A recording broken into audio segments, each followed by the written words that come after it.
हा रस्ता आहे कल्याण मुरबाड रोडवरचा शहाड ब्रिजचा। या रस्त्याची डागडुजी म्हणजे डांबरीकरण करून 1 महिना देखील झाला नाही आणि या रस्त्याची अवस्था बघा।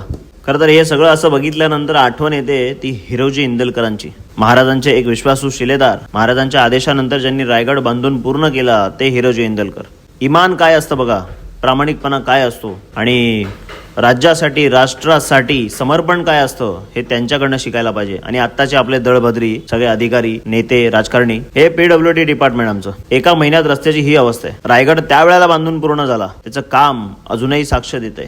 1818 मध्ये जर इंग्रजांनी त्याच्यावरती हल्ला केला नसता तर आज त्याचं भव्य रूप आपल्याला बघायला मिळालं असतं। पण जरी जे काही अवशेष त्यावेळेला उरलेले आहेत ते अजूनही जसेच्या तसे। त्याचं जिवंत उदाहरण म्हणजे रायगड किल्ल्यावरच्या जगदीश्वराच्या मंदिराची पायरी, ज्या पायरीवरती लिहिलंय सेवेचे ठाई तत्पर हिरोजी इंदलकर। महाराजांनी आदेश दिल्यानंतर महाराज मोहिमेसाठी निघून गेले।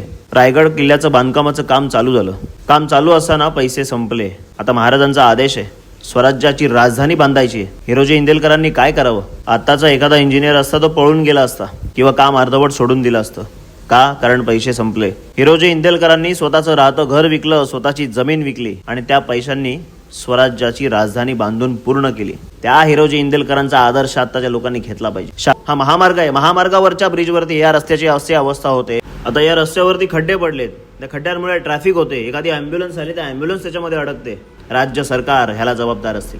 लोकांचा वेळ जातोय, ट्रॅफिक मध्ये उभे राहतात, कोणाला शाळेत जायचं असतं, कोणाला कामाला जायचं असतं, कोणाला काही इमर्जन्सी असते। हे टॅक्सेस वगैरे आपण जे भरतो का ह्याच्यासाठी भरतो का? हा व्हिडिओ जास्तीत जास्त शेअर करा। जय हिंद, जय महाराष्ट्र।